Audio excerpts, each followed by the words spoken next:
Hello, bachcho. Let's start the question. And the question says men and women are equally likely to have fertility problems. Why? So, let's start with our key concept.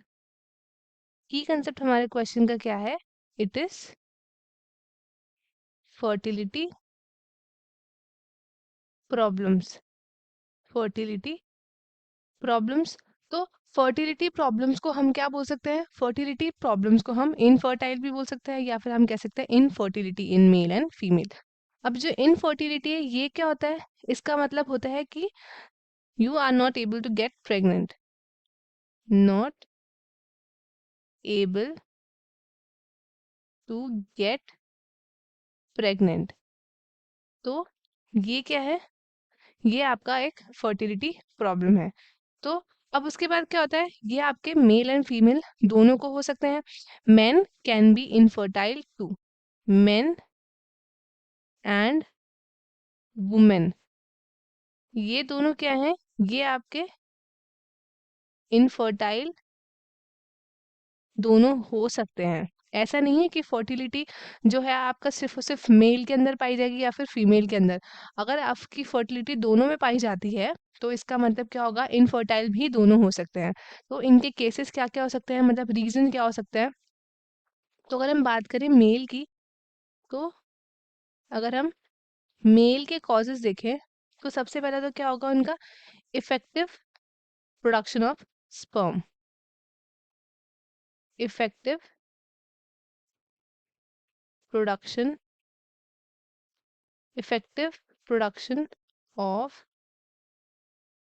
sperm. Then next we have sperm count.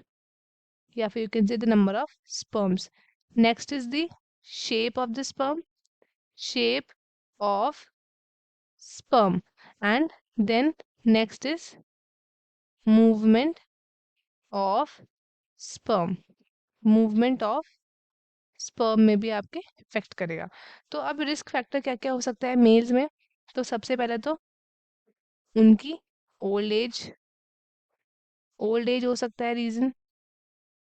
Smoking हो सकता है, smoking cigarettes, use of excessive alcohol, excessive alcohol की वजह से।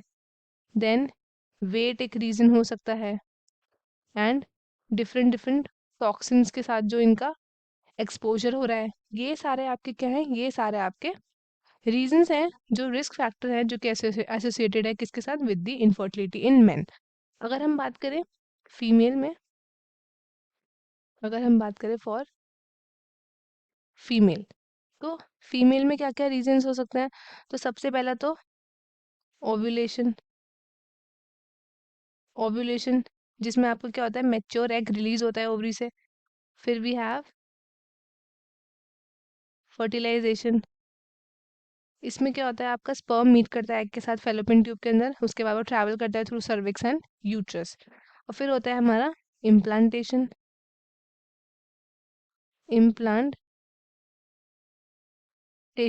Implantation में क्या होता है? ये अकर करता है जब एक फर्टिलाइज एग अटैच कर दे आपके लाइनिंग ऑफ द यूट्रस से, जहाँ पे वो ग्रो करता है एंड डेवलप करता है इनटू अ बेबी।